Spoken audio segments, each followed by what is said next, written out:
어머, 저 이야기 들으셨어요? 박 여사네 딸이 어머니 병원비 도와드렸다가 세금 폭탄 맞았대요. 우리 아들이 손주 대학 등록금 보태주려다 세무서에서 연락이 왔대. 이게 무슨 세상이야. 통장에서 돈 뽑을 때마다 불안해서 어쩌나? 얼마까지 안전한 거야? 안녕하세요, 여러분. 귀한 시간 내주셔서 감사합니다. 오늘은 우리 생활에서 놓치기 쉽지만 정말 중요한 가족 간 돈 이야기를 나눠볼까 합니다. 요즘 들어 부쩍 많아진 이런 사연들 듣기만 해도 가슴이 답답하시죠? 어르신들은 자식을 위해, 손주를 위해, 또 부모님을 위해 평생 아끼고 모은 돈을 나누는 게 자연스러운 일인데 어떤 분들은 그런 따뜻한 마음으로 한 일이 오히려 세금 문제로 이어져 큰 속상함을 겪고 계십니다. 오늘은 그런 속상한 일 없이 우리 가족 사이에 필요할 때 도움을 주고받는 현명한 방법에 대해 이야기 나누려고 합니다. 특히 마지막에 알려드릴 안전하게, 현명하게 돈 지키는 5가지 생활 지혜는 꼭 메모해 두세요. 제 이야기부터 시작할게요. 저는 60세의 김철환이라고 합니다. 3년 전 85이셨던 어머니께서 치매 진단을 받으셨어요. 처음엔 집에서 모시다가 증상이 심해지면서 좋은 요양시설을 알아보게 됐습니다. 좋은 곳을 찾았는데 1년에 4천만 원 정도가 필요하더라고요.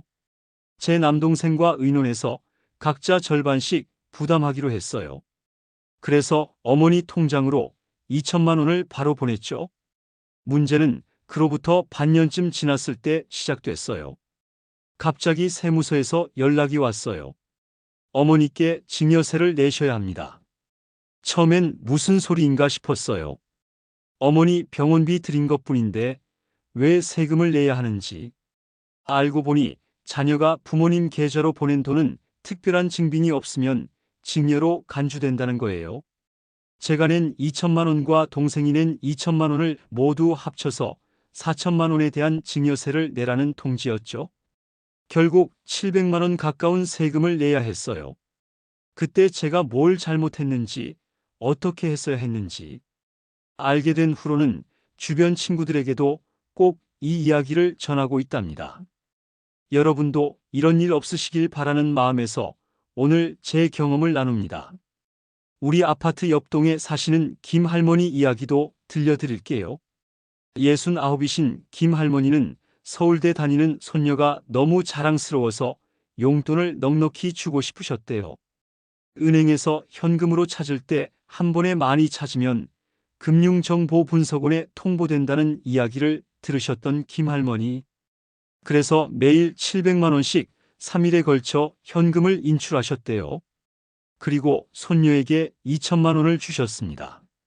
몇 달 뒤 김 할머니께도 세무서에서 연락이 왔어요. 놀랍게도 현금 인출 패턴이 의심스럽다며 세무조사 대상이 되셨대요. 게다가 손녀의 통장에 갑자기 큰 금액이 입금된 것도 발견돼요. 결국 증여세는 물론 가산세까지 내게 되셨다고 해요. 김 할머니는 손녀에게 용돈 주는 게 뭐가 문제냐며 억울해하셨지만 알고 보니 이런 현금 인출 방식을 쪼개기 인출이라고 부르며 오히려 더 의심을 받는다고 합니다. 이런 사례를 통해 알 수 있듯이 가족 간 돈 거래는 생각보다 훨씬 복잡합니다. 우리는 흔히 가족 사이에는 서류나 계약 없이 마음으로 통하면 된다고 생각하지만 세금 문제에서는 그렇지 않아요. 먼저 우리가 흔히 생각하는 가족 간 돈 거래의 상황을 살펴볼까요? 첫째, 부모가 자녀에게 지원하는 경우예요. 결혼자금, 집 구입비, 사업자금 등을 돕는 경우가 이에 해당하죠. 둘째, 자녀가 부모님을 모시거나 지원하는 경우예요. 제 사례처럼 요양원 비용이나 병원비를 지원하는 경우입니다. 셋째, 형제자매나 친척 간에 일시적으로 돈을 빌려주는 경우예요.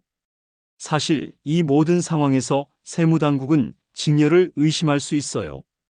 그리고 증여로 판단되면 세금을 내야 합니다. 현행법상 자녀에게는 10년간 5천만 원까지, 배우자에게는 6억 원까지 증여세 없이 줄 수 있어요. 하지만 그 이상은 10%부터 최대 50%까지 세금을 내야 합니다. 그런데 정말 중요한 사실, 자녀가 부모님께 드리는 돈도 증여로 간주될 수 있어요. 부모님 병원비인데 증여가 웬 말이냐고 생각하실 수 있지만 증빙이 없으면 증여로 처리된답니다. 그렇다면 어떻게 해야 이런 문제 없이 가족에게 도움을 줄 수 있을까요? 제가 겪은 경험과 전문가 상담을 통해 알게 된 3가지 방법을 알려드릴게요. 첫 번째, 약속 문서를 작성하세요. 가족이라고 해서 말로만 약속하지 마세요. 반드시 문서로 남겨두세요. 꼭 어려운 법률 용어가 필요한 게 아니에요. 간단한 약속 문서면 충분합니다. 예를 들어 이렇게 적으면 됩니다. 나 김철환은 어머니 윤말자의 요양원 비용으로 2천만 원을 지원합니다. 이 돈은 요양원 행복요양원의 1년 비용을 위한 것이며 증여가 아닙니다. 2025년 5월 8일 김철환 어머니 윤말자. 이렇게 용도와 금액, 날짜를 명확히 적고 양쪽 다 서명하세요. 가능하다면 도장도 찍어두면 더 좋아요. 만약 빌려주는 돈이라면 차용증을 작성하세요. 금액, 이자, 예를 들어 연 3에서 5% 정도 갚는 계획까지 구체적으로 적어두세요. 이자가 없으면 증여로 의심받기 쉬워요. 두 번째, 직접 납부하는 방식을 활용하세요. 부모님 병원비나 요양원 비용, 자녀, 학비 등은 상대방 통장을 거치지 말고 기관에 직접 납부하는 것이 가장 안전해요. 제 경우엔 어머니 통장에 돈을 보내는 대신 요양원에 직접 비용을 냈다면 증여세 문제가 없었을 거예요. 병원이나 학교에 직접 내면 그 영수증이 증빙 자료가 되니까요. 어쩔 수 없이 계좌이체를 할 때는 이체 메모에 반드시 용도를 적어두세요. 어머니 요양원비, 아들 대학 등록금 같은 메모가 나중에 중요한 증거가 됩니다. 세 번째, 모든 증거를 체계적으로 모아두세요. 관련된 모든 서류를 잘 모아두세요. 제가 세무조사를 받을 때 가장 아쉬웠던 점이 바로 이거였어요. 어머니의 요양원 입소 계약서, 진단서, 비용, 납부 영수증 등을 제대로 보관하지 않았더니 증명하기가 너무 어려웠어요. 여러분, 본론으로 들어가기 앞서 이 이야기가 도움이 되셨다면 구독 버튼과 알림 설정 꼭 부탁드려요. 그리고 좋아요 한 번이면 저희에게 큰 힘이 됩니다. 더 많은 분들께 이런 유용한 정보가 전해질 수 있도록 여러분의 작은 응원 부탁드립니다. 특히 우리 부모님 세대가 이런 정보를 모르셔서 겪는 어려움이 없도록 가족들에게도 이 이야기를 꼭 들려주세요. 그럼 이제 본격적인 이야기를 이어나가겠습니다. 자, 그럼 이어서 특별히 주의해야 할 몇 가지 상황에 대해 말씀드릴게요. 제 경험에서 우러나온 진심 어린 조언이니 귀 기울여 들어주세요. 우선 현금 인출에 정말 주의하셔야 해요. 은행에서 현금을 찾을 때 하루에 500만 원 이상이면 의심 대상이 될 수 있어요. 여기서 더 중요한 것은 며칠에 걸쳐 비슷한 금액을 나눠서 찾는 쪼개기 인출은 오히려 더 큰 의심을 받는다는 점이에요.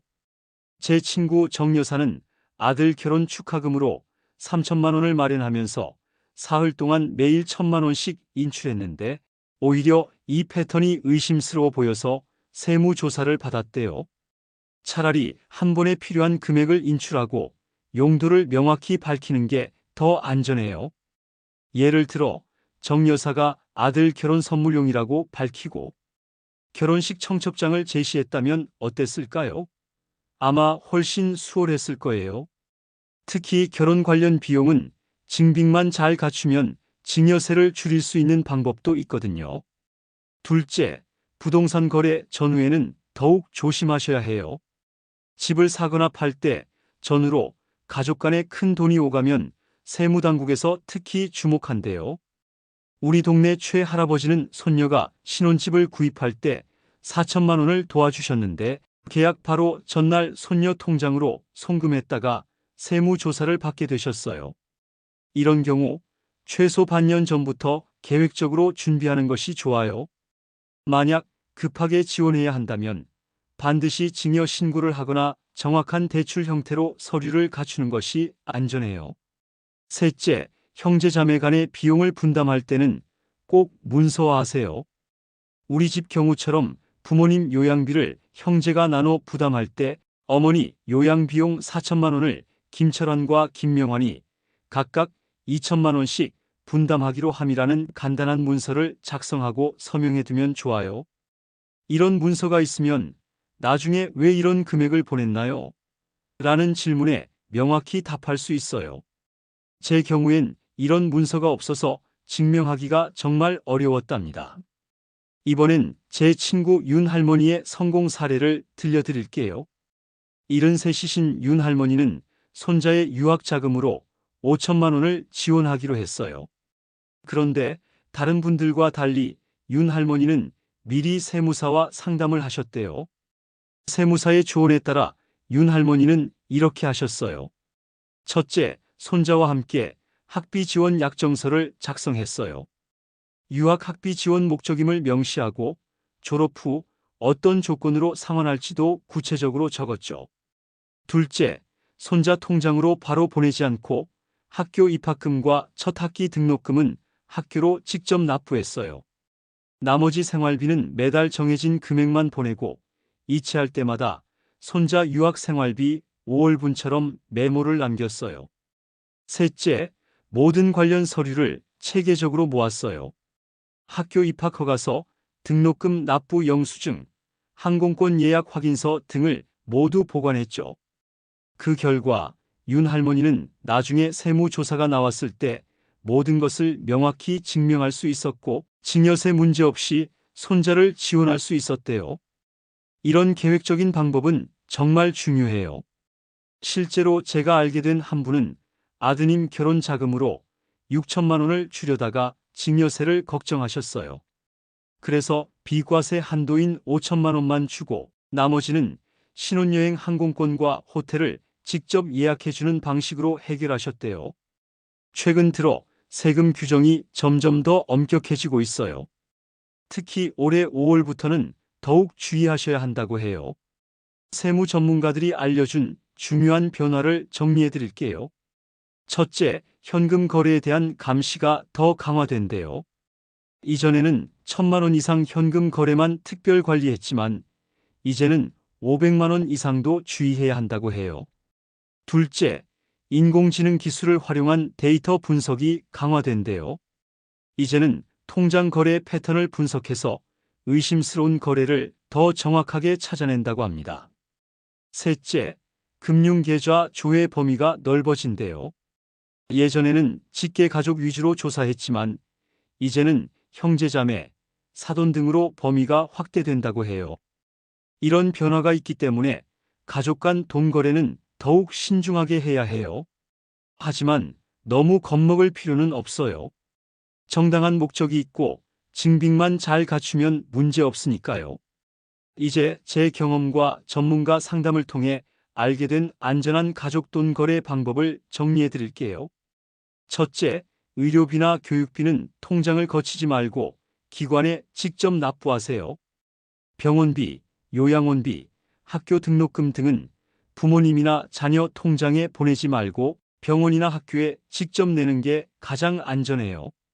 둘째, 꼭 계좌이체를 해야 한다면 메모에 용도를 명확히 적으세요. 어머니 병원비, 아들 결혼 축하금 등 구체적으로 쓰면 좋아요. 메모란이 짧아서 다 적기 어려울 때는 중요 키워드라도 넣으세요. 셋째, 큰 금액은 여러 해에 나눠서 계획적으로 지원하세요. 자녀에게 1억 원을 주려면 3년에 걸쳐 나눠주는 것이 세금 측면에서 유리할 수 있어요. 비과세 한도인 5천만 원 이내로 관리하는 게 좋죠. 넷째, 모든 관련 서류는 최소 5년 이상 보관하세요. 통장 거래 내역, 약속 문서, 관련 영수증, 진단서 등을 잘 모아두세요. 저는 이제 중요 서류는 핸드폰으로 사진 찍어서 따로 보관해요. 우리 배 할머니는 재밌는 방법을 쓰셨어요. 손자 결혼 선물로 2천만 원을 주실 때 그냥 통장으로 보내지 않고 전통 방식을 활용하셨어요. 결혼식 날 축의금 봉투에 현금을 넣어 직접 전달하셨죠. 그리고 축의금 명부에 이름과 금액을 적어 두셨어요. 이렇게 결혼 축의금은 특별한 상황이라 증여세가 면제되는 경우도 있답니다. 물론 큰 금액이라면 증여세가 발생할 수 있으니 주의해야 해요. 자녀가 해외에 있는 경우도 있잖아요. 제 친구 한 분은 미국에 있는 딸에게 학비를 보낼 때 한국 돈으로 일시에 보내지 않고 현지 학기별로 나눠서 학교에 직접 납부하는 방식을 택했어요. 이렇게 하면 환율 변동에도 대비할 수 있고 일시에 큰 금액이 빠져나가는 것보다 세금 측면에서도 유리할 수 있다고 해요. 자, 이제 제 이야기로 돌아가 볼게요. 저는 치매 어머니께 2천만 원을 보내드렸다가 700만 원이라는 거액의 세금을 내게 되었잖아요. 만약 제가 그때 지금 아는 것을 알았더라면 어떻게 했을까요? 먼저 어머니 요양원 계약 전에 동생과 함께 부모님 요양비용 분담 약정서를 작성했을 거예요. 두 사람이 2천만 원씩 분담한다는 내용, 어머니 치매 진단 사실, 요양원 이름과 비용 등을 명확히 적었겠죠. 그리고 무엇보다 중요한 건 어머니 통장에 돈을 보내는 대신 요양원에 직접 납부했을 거예요. 영수증은 잘 보관하고요. 부득이하게 어머니 통장으로 보내야 했다면 이체 메모에 어머니 행복요양원 1년 비용이라고 명확히 적었을 거예요. 또한 어머니의 치매 진단서, 요양원 입소, 계약서, 비용 납부 영수증 등 모든 서류를 체계적으로 모아뒀을 거예요. 이렇게 했다면 700만 원이라는 큰 세금을 내지 않아도 됐을 텐데 정말 아쉬워요. 하지만 저처럼 이미 세금을 내셨더라도 너무 실망하지 마세요. 어떤 경우에는 세무사의 도움을 받아 세금을 일부 돌려받을 수도 있다고 해요. 제 친구 조 여사는 아들 병원비로 3천만 원을 보냈다가 세금을 냈는데 나중에 세무사의 도움으로 병원 영수증과 진단서 등을 증거로 제출해 납부한 세금의 일부를 환급받았대요. 그리고 오늘 이야기에서 빼놓을 수 없는 중요한 문제가 또 있어요. 바로 어르신들 사이에 퍼진 통장 쪼개기와 현금 나눠 찾기 방법이에요. 요즘 노인정에 가면 1,000만 원이 넘으면 세무서에 통보되니 999만 원씩 찾아라라는 이야기가 흔하게 돌아다닌대요. 그런데 이건 정말 위험한 방법이에요. 오히려 더 의심을 받게 된다니까요. 제가 아는 한 어르신은 손주 결혼 자금으로 4천만 원을 마련하시려고 닷새 동안 매일 800만 원씩 인출하셨어요. 그런데 나중에 알고 보니 은행에서는 이런 패턴을 더 의심스럽게 본대요. 오히려 처음부터 목적을 밝히고 한 번에 인출하는 게 더 안전하다고 해요. 또 하나 알아두셔야 할 것은 상속이 예상되는 상황에서는 더욱 조심해야 한다는 점이에요. 부모님 건강이 좋지 않을 때 갑자기 자녀에게 큰 금액을 이체하면 사전 상속으로 의심받기 쉽대요. 저희 이웃 김 할아버지는 건강이 안 좋으셔서 병원에 입원하시기 전에 세 자녀에게 각각 3천만 원씩 보내셨는데 얼마 후 세무서에서 연락이 왔대요. 사전 상속으로 간주되어 상속세 문제가 생겼다는 거예요. 김 할아버지가 자녀들 대학 등록금이나 결혼 자금 등 특별한 용도로 지원했다는 증거가 있었다면 좋았을 텐데 그냥 앞으로 쓸 돈이라고만 하셔서 증명하기가 어려웠대요. 이렇게 여러 사례를 들어드렸는데 중요한 건 가족 간의 정의나 효도하는 마음까지 포기하라는 게 절대 아니에요. 단지 그 마음을 표현하는 방식을 조금 바꾸자는 거예요. 제가 요즘 주변 친구들에게 이런 말을 자주 해요. 가족이라서 허술하게 하지 말고 가족이니까 더 꼼꼼하게 하자. 이게 제가 700만 원이라는 값비싼 수업료를 내고 배운 교훈이에요. 특히 우리 어르신들은 뭘 그렇게까지 해, 우리끼리인데 라고 생각하시는 경우가 많으신데 요즘은 정말 세상이 달라졌어요. 가족 간 거래도 공식적인 증거가 필요한 시대가 되었어요. 부모님 세대에서는 자식 주는 돈에 무슨 문서가 필요해? 라고 생각하셨겠지만 이제는 사랑하는 마음을 담아 금전적 도움을 주실 때도 문서와 증거를 꼭 남겨두세요. 그것이 나중에 가족 모두를 보호하는 방법이에요. 사실 우리 박 여산의 아파트에 사시는 분들 중에도 비슷한 경험을 하신 분들이 꽤 있어요. 그래서 요새는 한 달에 한 번씩 모여서 이런 경험을 나누고 서로 도움이 될 만한 정보를 공유하곤 해요. 그중 제일 중요한 것은 역시 미리 준비하는 자세예요. 이건 정말 중요해요. 세금 문제는 발생하기 전에 미리 준비하면 해결하기 쉽지만 발생한 후에는 해결하기가 정말 어려워요. 그래서 저는 주변 지인들에게 항상 이런 조언을 해요. 아프고 나서 병원 가지 말고 건강할 때 검진 받으세요. 세금 문제도 마찬가지예요. 문제가 생기기 전에 미리 준비하는 게 최선이에요. 이제 오늘 이야기를 정리해 볼게요. 첫째, 가족 간 금전 거래도 반드시 문서로 남기세요. 약속 문서나 차용증처럼 간단한 형태라도 괜찮아요. 용도와 금액, 날짜, 서명이 들어가면 됩니다. 둘째, 계좌이체 시 반드시 메모를 남기세요. 어머니 병원비, 아들 결혼 축하금 등 용도를 명확히 기록해 두세요. 셋째, 교육비, 의료비는 가능하면 기관에 직접 납부하세요. 가족 통장을 거치지 않는 것이 가장 안전합니다. 넷째, 현금 거래는 가능한 피하고 특히 쪼개기 인출은 절대 하지 마세요. 오히려 더 의심받게 됩니다. 다섯째, 모든 관련 서류는 최소 5년 이상 보관하세요.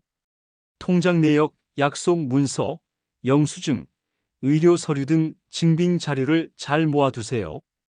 여러분, 이런 세금 문제가 생기는 이유는 우리 문화와 법 사이의 간극 때문이라고 생각해요.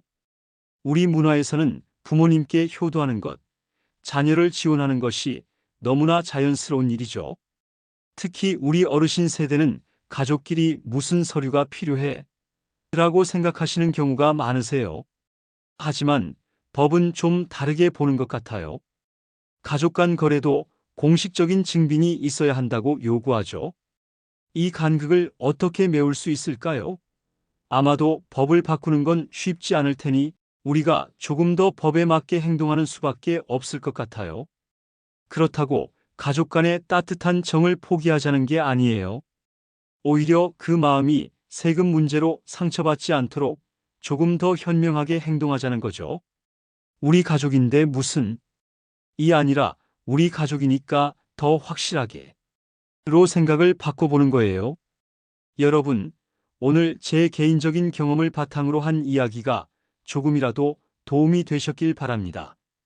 저처럼 700만 원이라는 큰 세금을 내고 나서야 깨닫는 것보다 미리 알고 준비하는 것이 훨씬 현명하겠죠? 그리고 이런 정보는 우리 또래뿐만 아니라 자녀 세대에게도 꼭 알려주세요. 그래야 그들도 나중에 부모님을 모실 때 같은 실수를 반복하지 않을 테니까요.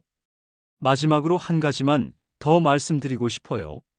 세금 문제가 두렵다고 가족 간의 도움과 나눔을 포기하지는 마세요. 그저 방법을 조금 바꾸는 것만으로도 충분히 해결할 수 있으니까요. 끝까지 들어주셔서 정말 감사합니다. 여러분 모두 건강하고 행복한 하루 되세요.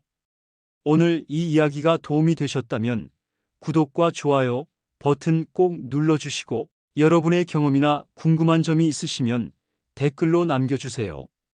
여러분의 소중한 의견도 기다리고 있을게요. 그때 또 만나요.